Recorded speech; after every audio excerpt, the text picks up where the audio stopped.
A Hierophant is somebody like a priest who interprets and attempts to understand the mysteries of the universe. And so this card, number 5 now, the Hierophant, is moving into a very, very esoteric and mystical world of symbology. Again, like we had before, we'll just have a quick look at the Rider-Waite deck. These are just because you see these more commonly in tarot card decks. And so the Rider-Waite Hierophant shows somebody who looks very much like a traditional priest. And he's sitting between pillars which could be Jachin and Boaz, yet again like what we had before on a previous video. And he's actually doling out spiritual advice to the people at the bottom of the card. On the Thoth deck, the Hierophant is path 16 on the Tree of Life, and quite topically this is the path of what they call eternal intelligence. So this path is between Shokmar and Chesed. This is summarised by sort of cosmic law, the ordering of the universe, and of course the mysteries of the universe as well. Going down to the bottom of the card to have a look at our Hebrew character, we can see here the Hebrew word vow.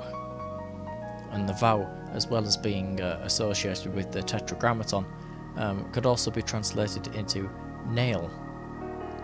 A nail, of course, being something which joins things together and is used to build things up.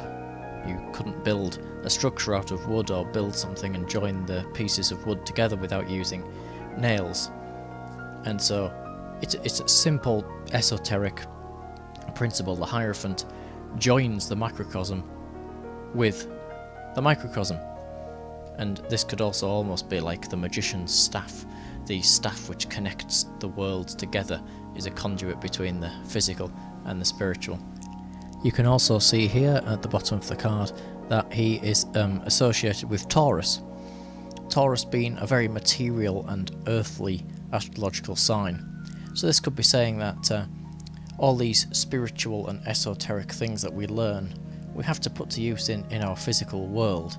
And the way of which we would learn about them, of course, us as humans living in this physical world, would be through the study of them, through spiritual study, books, manuscripts, visiting sacred sites, and physical study of spiritual phenomena, which of course in itself is going back to that joining together.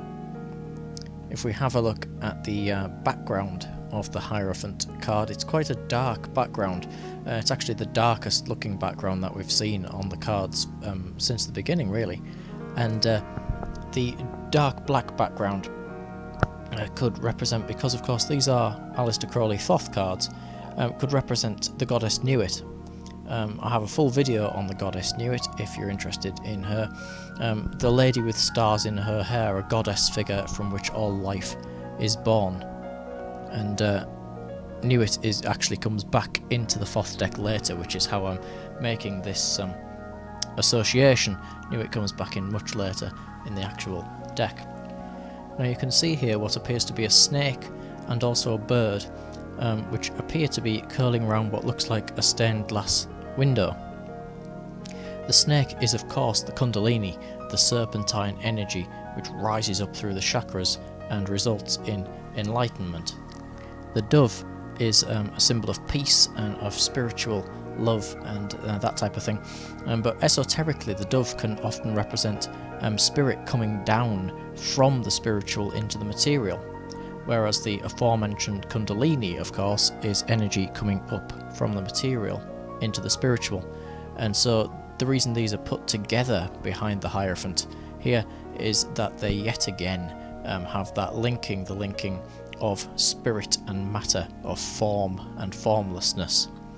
Astrologically, they are also the planet Mars, which we come to later again in the tarot deck as well. There is a card all about Mars, the Tower card.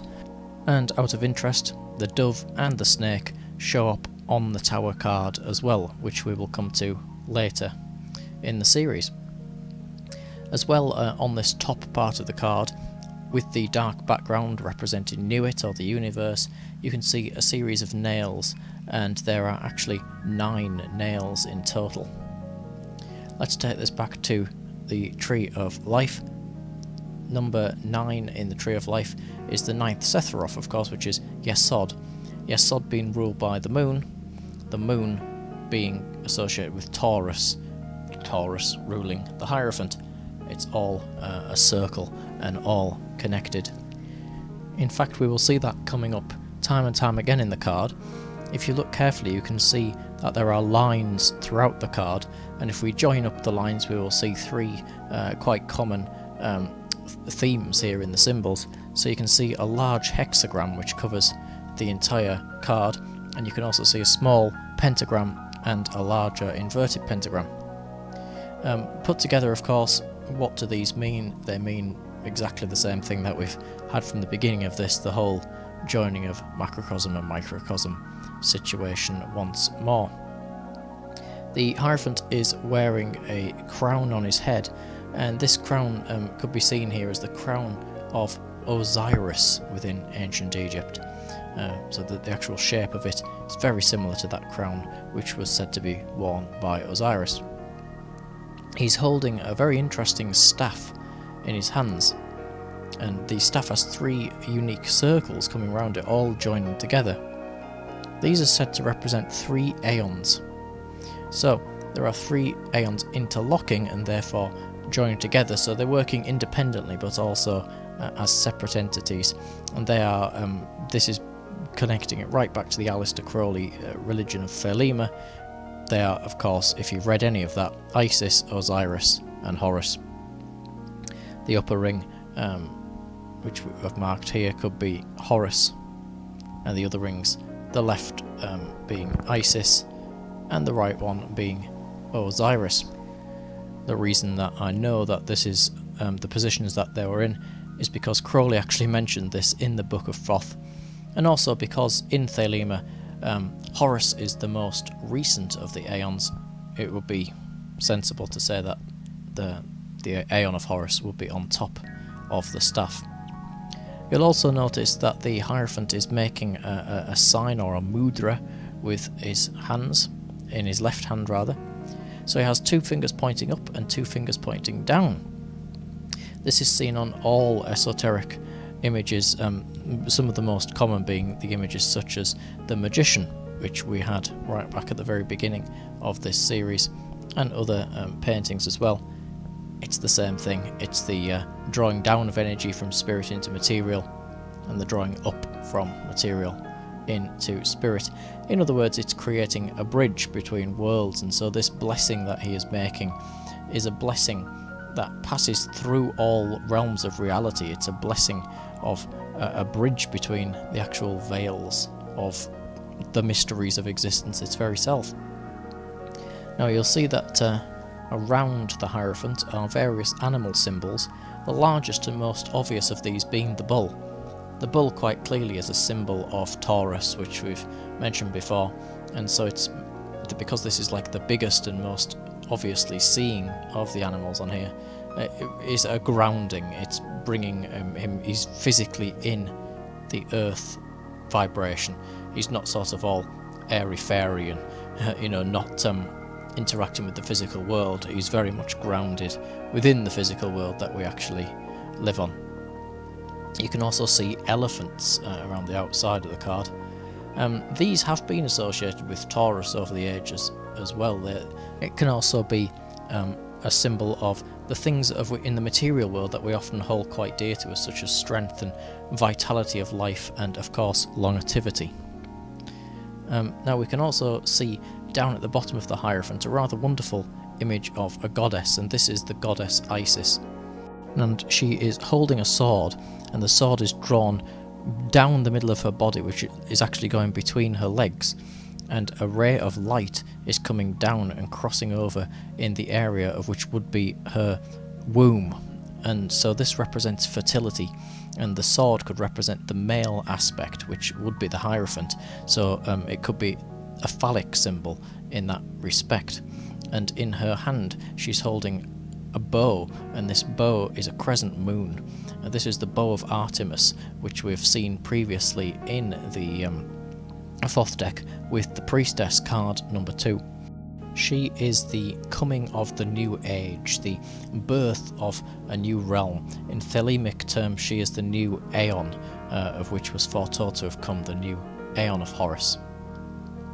You will now see in the centre of the card, in the upright pentagram, if you look very carefully, there is actually a baby or a child actually within the pentagram. If we take it that this child is Horus, then we can go back to the staff yet again and link up those 3 Aeons, because of course we have Isis on the card, who is the wife of Osiris, and therefore the mother of Horus, and so there are the 3 Aeons linked together.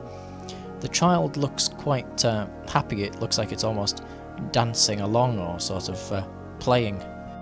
And if you look at the feet of the child, he is actually wearing a sandal with straps on it, and some have suggested that the sandal strap image could be connected to the Ankh being that very potent and very powerful symbol, of course, of life, and so the child is dancing in the light of life. Some have also suggested that the sandal strap could be symbolic of the Sphinx and the various powers of the Sphinx which were given to it, such as to know, to dare, to will, to keep silent, and to go. The to go suggesting that the child is going happily amongst his way, if you like. And of course the child is encased here within the upright pentagram.